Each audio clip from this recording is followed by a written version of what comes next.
Oke guys, sebelum melanjutkan, jangan lupa like dan komen. Dan yang baru bergabung, jangan lupa subscribe dan aktifkan loncengnya.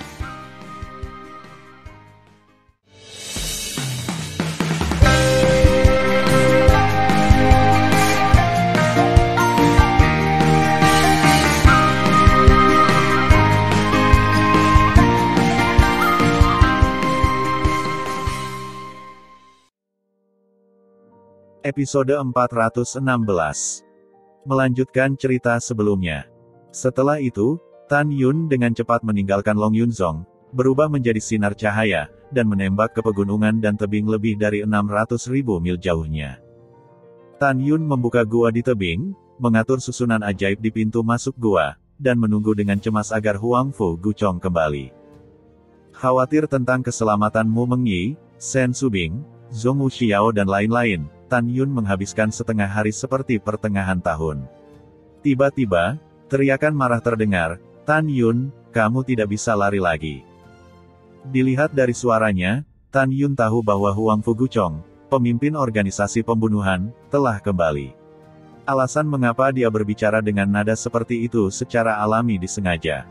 Setelah Tan Yun menanggapi, Huang Fu Guchong masuk ke dalam gua. Ia menemukan bahwa Huang Fu Guchong masih memegang leluhur keempat penegak hukum, Han Gu, yang memiliki dada runtuh dan terluka parah dan pingsan. "Tuan, Han Gu adalah orang pertama yang meninggalkan Huang Fu Shengzong untuk membunuhmu." Huang Fu Guchong berkata dengan jujur, "Bawahan berpikir Anda harus khawatir tentang keselamatan kedua istri, jadi mereka membawanya kepada Anda untuk diinterogasi. Dengan cara ini, Anda dapat mengetahui situasi Huang Fu Shengzong saat ini sesegera mungkin. Selain itu, leluhur penegak hukum selalu setia padamu. Tangkap dia. Ketika kesalahpahaman terpecahkan, dia akan tetap setia padamu." Mendengar ini, Tan Yun memandang Huang Fu Guchong, matanya bertepuk tangan, "Ini pekerjaan yang bagus, bangunkan dia."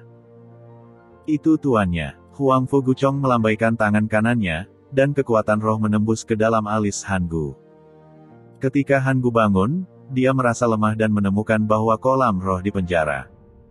Dia perlahan mendongak dan menemukan Tan Yun berdiri di depannya.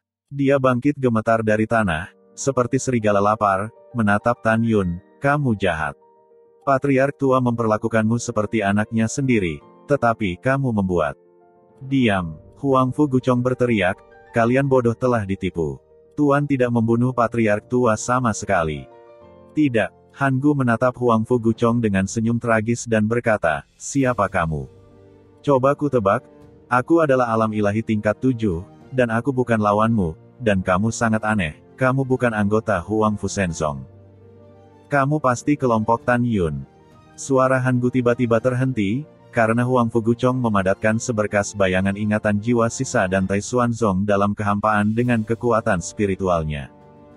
Ketika Han Gu mempelajari keseluruhan cerita, dia menekuk lututnya dan berlutut di depan Tan Yun, "Patriark tua meninggal dengan menyedihkan, dan Anda dianiaya.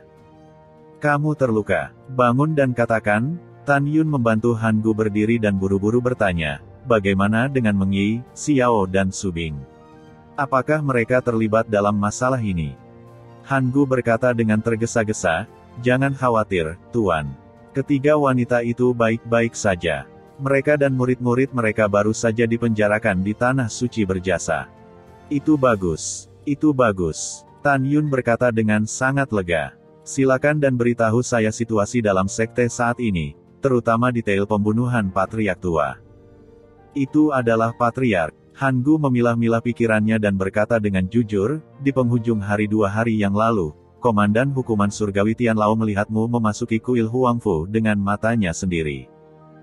Lalu, kamu meminta patriark tua untuk menyuruh Tian Lao pergi dengan alasan sesuatu yang penting.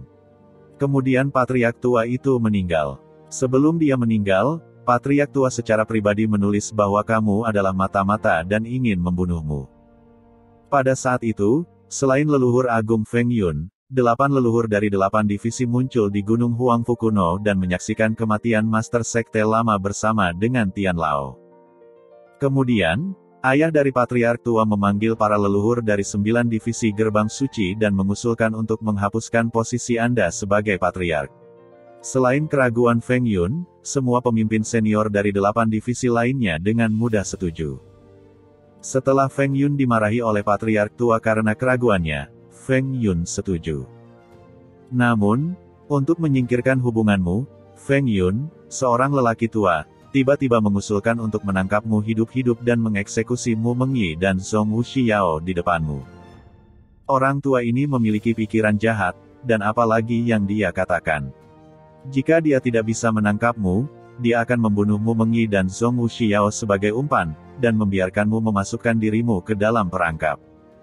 Ketika dia mendengar ini, Tan Yun melambai dan menyela. Tiba-tiba, matanya menunjukkan rasa terima kasih yang mendalam. Aku bertanya padamu, apakah Feng Yun mengatakan itu ketika seseorang mengusulkan untuk membunuh Mengyi dan Xiao? Han Gu tercengang. Dia tiba-tiba menyadari, patriark itu seperti dewa. Itu benar. Apakah maksudmu Feng Yun melakukan ini untuk melindungi kedua tunanganmu? Setelah Han Gu bertanya, dia berkata, ya, itu pasti. Pada saat itu, semua orang setuju untuk membunuhmu ketika menangkapmu. Hanya Feng Yun yang mengatakan dia ingin menangkapmu hidup-hidup, yang membuatmu mati dengan susah payah. Sepertinya patriark, Feng Yun adalah pria yang baik. Aku tidak tahu apakah itu pria yang baik. Tan Yun menghela nafas, tapi aku tidak yakin tentang bantuan ini. Baiklah, lanjutkan. Itu adalah patriark. Han Gu berkata dengan marah, patriark, situasimu saat ini mengkhawatirkan. 8 leluhur hebat yang dihapuskan lengannya karenamu, dan lebih dari 150 leluhur dan tetua gerbang suci dengan 8 divisi keluar untuk mencarimu. Bahkan leluhur penegak hukum kami salah mengira Anda telah melukai patriark tua, dan mereka mengirim satu demi satu untuk menemukan dan membunuh Anda. Leluhur menjelaskan bahwa jika dia bertemu denganmu, dia akan membunuh jika dia tidak bisa menangkapnya hidup-hidup. Yang lebih penting adalah jika situasi saat ini membunuhmu, patriark berikutnya akan memilih siapa yang bisa membunuhmu. Oleh karena itu, terutama 8 divisi kecuali divisi formasi, mereka semua ingin membunuhmu. Mereka sepenuhnya menggunakanmu sebagai alat tawar-menawar untuk penguasa berikutnya. Setelah mendengarkan, Tan Yun mengerutkan kening dan mondar-mandir dari gua. Aku punya 2 pertanyaan untukmu. Pertama, mengapa 8 leluhur besar muncul di Gunung Kuno Huangfu 2 hari yang lalu? Mereka muncul ketika patriark tua dibunuh oleh seorang pengkhianat. Dan mengapa Feng Yun tidak pergi? Kedua, jika leluhur penegak hukum membunuh patriark ini, akankah patriark berikutnya dipilih dalam faksi penegakan hukum?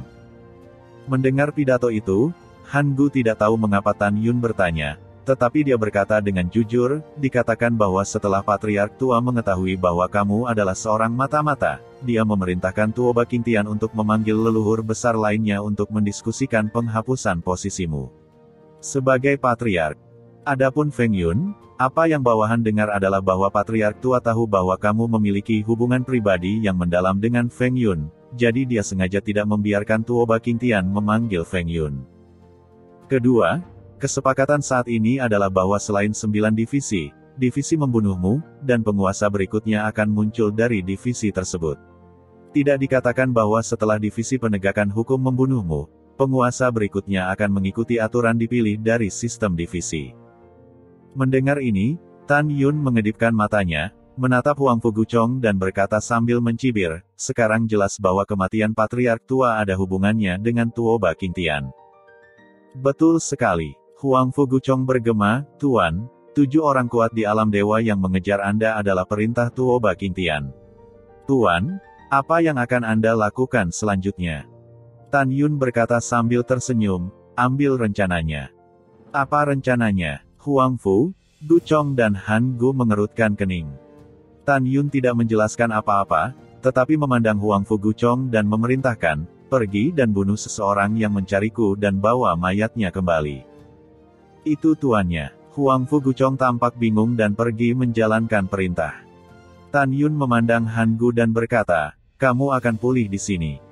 Selanjutnya, aku akan memberimu sesuatu yang penting untuk dilakukan. Ya, bawahan patuh. Han Gu menjawab dan duduk bersila untuk memulihkan lukanya. Keesokan harinya, malam tiba. Xuan Kui, leluhur ketiga penegak hukum, menunjukkan tembus pandangnya dan datang ke tebing, dengan lembut meneriakkan kata, "Patriark." Setelah mendengar pidato itu, Tan Yun dengan gugup meminta Guan Xuankui untuk masuk ke dalam gua dan bertanya, "Bagaimana kabar keluargaku?" "Jangan khawatir, Patriark, mereka akan melindungi keluargamu." Guan Xuankui mengkonfirmasi. "Bagus." Tan Yun merasa lega. Kemudian, setelah Guan Xuankui dan Han Gu menyapa, mereka tiba-tiba tampak serius. "Tuan, Anda tidak tahu. Sekarang ada semua tingkat tinggi dan leluhur tingkat nadi ilahi dan tingkat alam ilahi mencari Anda. Situasi kami benar-benar tidak optimis." Mendengar ini, mata Tan Yun penuh dengan kedinginan, dan nadanya mengungkapkan arti dari mengendalikan situasi secara keseluruhan. "Tidak perlu panik, saya punya rencana cerdas untuk menghadapinya." Suara mendesing. Tiba-tiba, udara di dalam gua bergetar, tetapi Huang Fuguchong muncul di gua dengan mayat. "Tuan, apakah bawahan membawakanmu mayat itu?" "Yah," kata Tan Yun, "hanya dengan cara ini aku bisa membuat leluhurku menyerah mengejarku sesegera mungkin. Hanya dengan cara ini saya dapat memiliki waktu untuk tumbuh dan mengambil kembali apa yang telah hilang." Pada saat ini, Huang Fuguchong tiba-tiba teringat sesuatu dan buru-buru berkata, "Tuan, jika ada segel suci Patriark, tidak ada yang bisa mengambil posisi Patriark."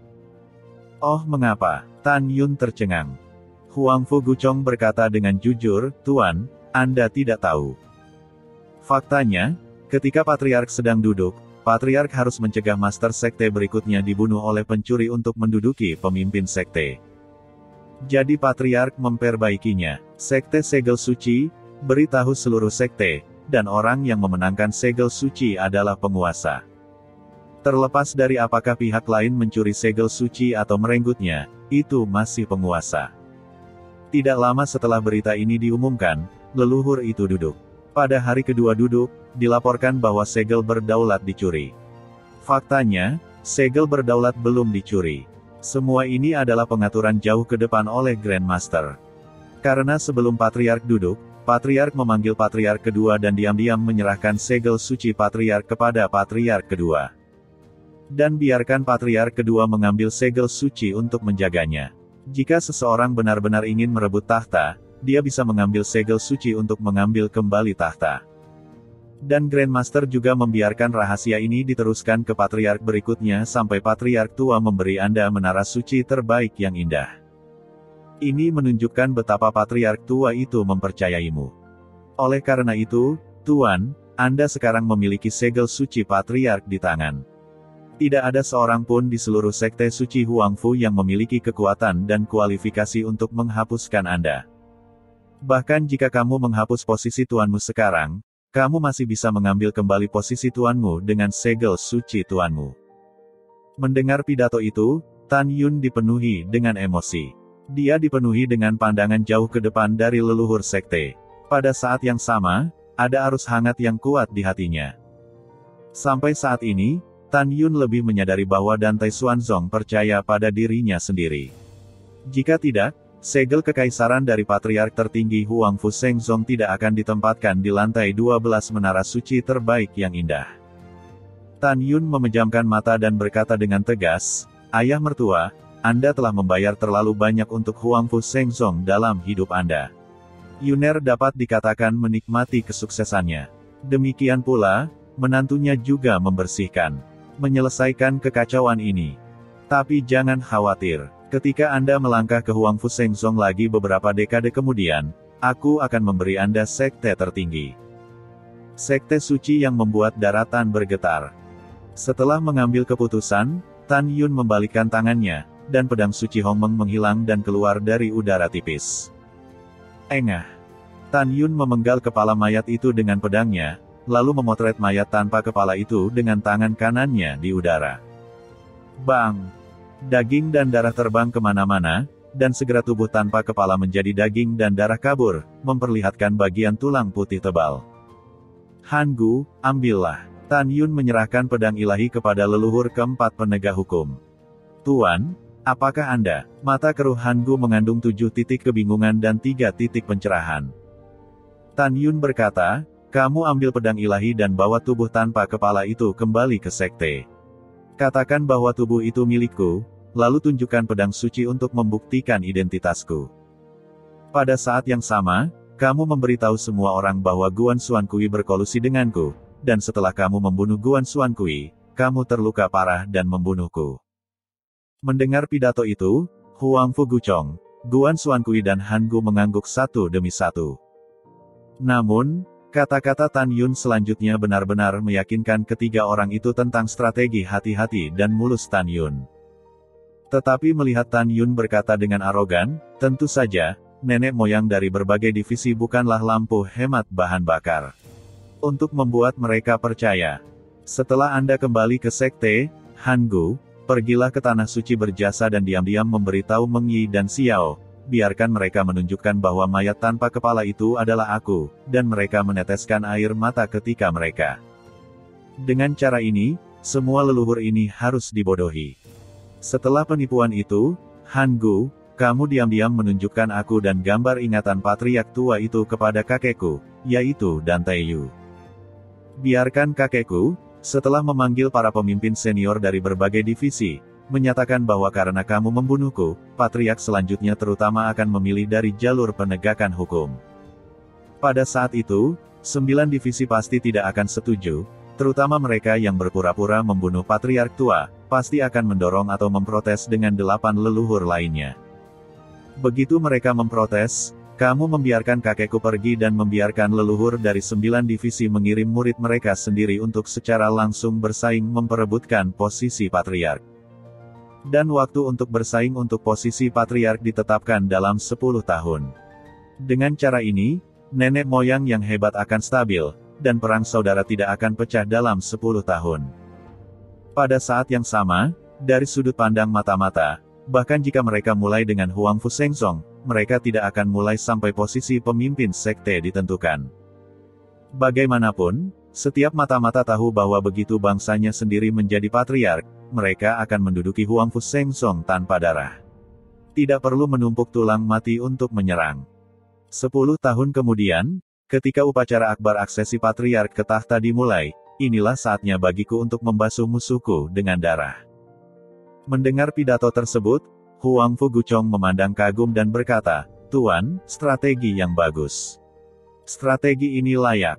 Betul sekali. Guan Xuankui berkata dengan tegas, 10 tahun kemudian, itu akan menjadi hari kembalinya kita yang kuat dan bunuh semua mata-mata itu.